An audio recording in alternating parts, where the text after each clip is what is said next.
Yeah, Let's absolutely. talk about the skills that the two of you see a need for, and if they're present in your teams or not. But let's talk about creativity, critical thinking, problem solving, and some of the digital tools you found helpful working in the virtual world. Devin, did you want to start approaching that from the design? Because I think creativity is a very natural place for us to first think about when we begin design. Yeah, absolutely. And for us, I think a lot of, we love applying a little bit of creativity to the structures that we work on.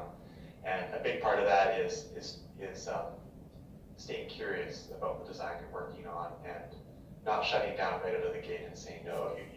You try to go back to, once you get an idea from the architect, you go back to your desk and you try to work through the problem and really try to be creative in finding a solution that maintains the structural integrity of the building while also meeting the design intent.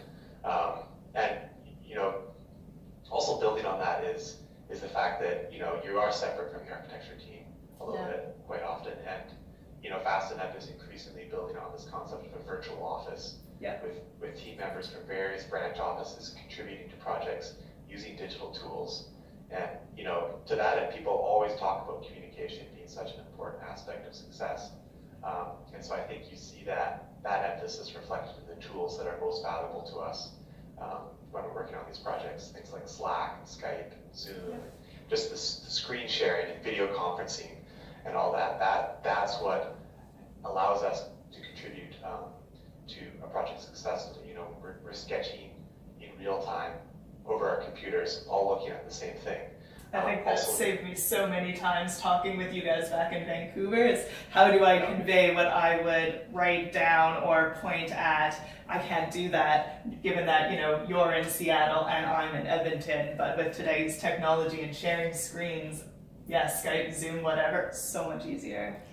Yeah, absolutely. And in early design, we were using Rhino a ton. Oh yeah. It was used really heavily for design collaboration. The architect would generate models. They were really shared freely between people, Stantec and ourselves. And then internally, we'd take those Rhino models and analyze them and look at the structural layout, then export them into the RFM, the finite element models, then into the BIM, the Revit model. Yeah. And so that was super helpful. That said, though, I think that while digital tools are super helpful and they're sort of the cornerstone of how we're producing work right now, there's something that about being in the same room as someone that is super productive, and it's good for team building. You need to meet in person, and that allows for the creative juices to really flow and for you just to throw it on a big piece of paper and work all together. So it's a balancing point. I think you use the tools as needed, to contribute to the successful project.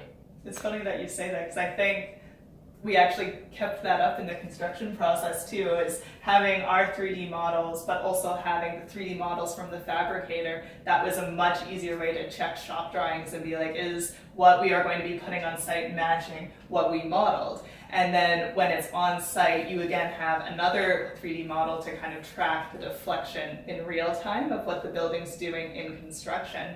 But then, like you were saying, Davin, you still can't eliminate that human component. We had to have meetings following up on that and having those discussions back and forth to be like, okay, is this really working? And to have those sensitive fine-tuning discussions, the in-person conversation was great. Thanks, Leanne. Thanks, Davin. We learned a lot today, and we sure look forward to the opening of the Stanley Milner Library and sharing your thoughts on the completed building. Have a great day. You too. Thanks. Thanks.